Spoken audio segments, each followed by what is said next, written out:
Au départ de l'aéroport de Paris-Orly, les voyageurs vont avoir l'embarras du choix l'an prochain. À compter du 1er avril 2025, Ryanair lancera 2 allers-retours quotidiens au départ de l'aéroport du sud de la capitale. Une première pour la compagnie low-cost européenne, qui assurait jusqu'à maintenant des vols depuis l'aéroport de Beauvais. Selon les Échos, les 2 destinations sont déjà connues, à savoir Bratislava en Slovaquie et Bergame en Italie. Un retournement de situation alors même que la première compagnie low-cost européenne avait menacé d'arrêter de desservir 10 aéroports français la semaine dernière.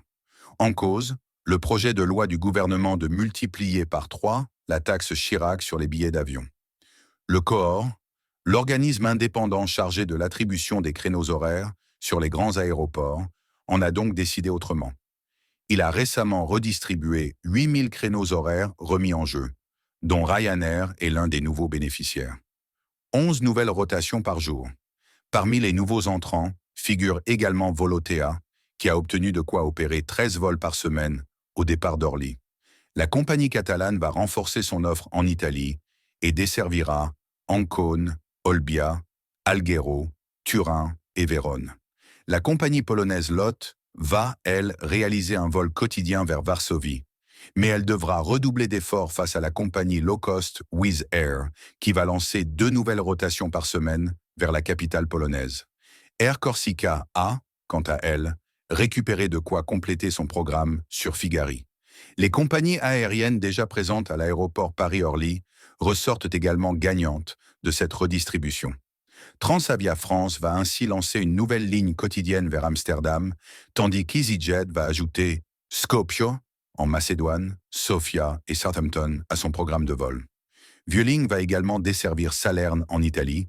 Wizz Air proposera pour sa part de rejoindre Londres Gatwick 4 fois par semaine et ASL Airlines va lancer une desserte quotidienne vers Alger.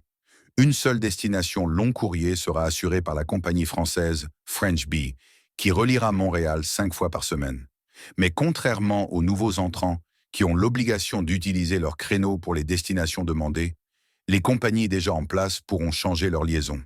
Ces 8000 créneaux représentent de quoi opérer environ 11 nouvelles rotations par jour, souligne le directeur du COHOR, Antoine Lapeyre.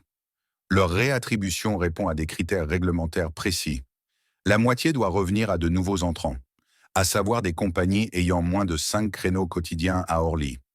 L'autre moitié doit servir en priorité à la desserte de lignes intra-européennes, avec une priorité supplémentaire pour les nouvelles liaisons. Les lignes en monopole et celles où la concurrence se limite à 2 opérateurs.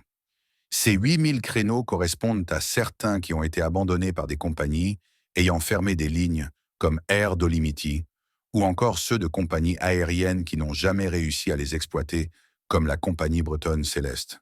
Le COHOR en a également récupéré, faute d'être suffisamment utilisé, comme le prévoit la réglementation européenne.